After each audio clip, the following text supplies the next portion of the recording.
We're here in Hardin Canyon, and it's part of the Santiago fire footprint.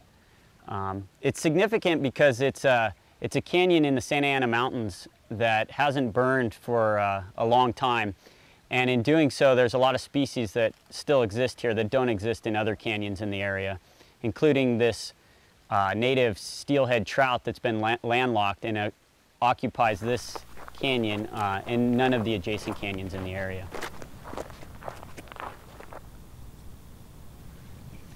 Walking up the canyon was a real different experience for me. I had spent some time in here before it had burned, and seeing it afterwards, you know, it looked like a moonscape essentially.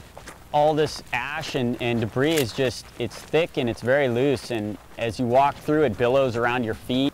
You could see where the trees had burned, smoldered out underground, and the roots had even burned, leaving these depressions, these craters in the landscape. Just looking at all these trees that were blackened, and it was really quite a sight. Now that there's no vegetation on the hillsides, the sediments are just falling off the hillsides, and you can hear it falling all around you as you walk up the canyon, and you see these large callous piles along the base of the slopes. Pre-fire was chaparral on the hillsides, and then in the riparian zone here we have several species of trees. And after the fire, that thick heavy chaparral has all burned and all the slopes are bare and exposed. And this area is one of the few areas in the canyon that has a little refugia left in it. And what we think is going to happen when the rains come is that the sediments on the hillsides up here are going to be washed into the canyon and potentially can fill up this entire stream bed, eliminating the habitat for the trout.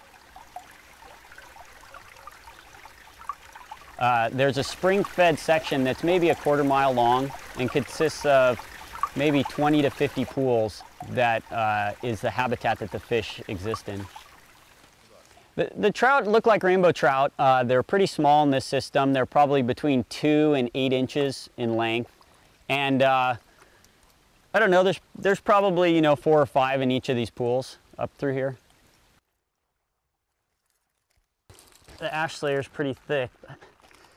We saw a couple small fish darting around in this pool a few minutes ago.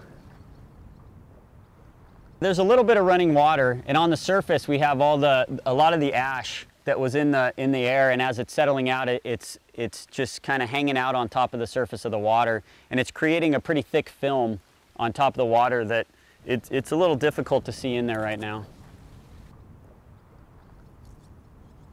The fish are still here as far as we know, and we would like to take some action to save the species, because our fear is that these debris flows following the rains are going to eliminate the habitat.